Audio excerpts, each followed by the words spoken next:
we're the ones that are going to have to teach that. And, I know it sounds a little corny, that it takes a community to raise a child, but it really does.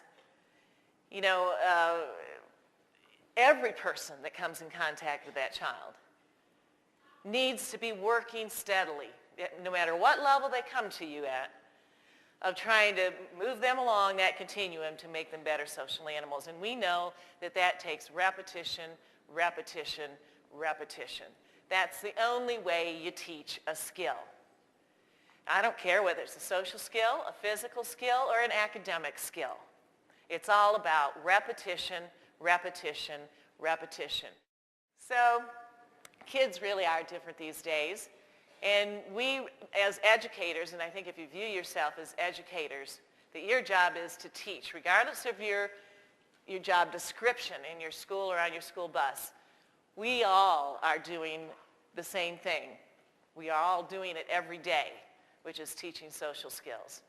And I really commend you for choosing to be in the educational field, because we need people with patience. And some people really try our patience, don't they?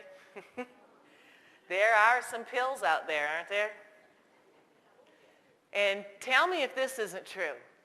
That kid that can just push your buttons and yank your chain and make you see red, they come to school every single day.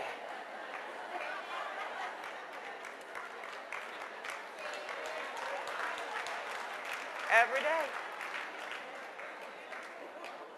They never miss a day. We know why that is. Their parents don't want them at home.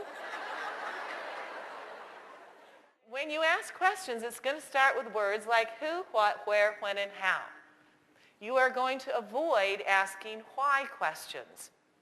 Why questions can be perceived as judgmental. So here's an example. This is the educator. Mrs. Smith is the parent coming in. Mrs. Smith, what was the difficulty in class yesterday? This is a parent. Well, that Harrison boy was giving Jeremy a terrible time. We're still seeking facts using what questions? What was he doing? Well, didn't you hear his remarks? Jeremy said he was sitting near you. That's the point at which a lot of people will become defensive. See, now she's no longer giving you facts and figures. She's now attacking you. Well, you didn't hear? He was right up there next to you. And a lot of people will take that moment to decide to defend themselves and get into, well, it was noisy that time of day, and, there was noise out in the hallway, or I was helping another. You're defending yourself with all the excuses of why you didn't hear the child. Well, you don't need to do that.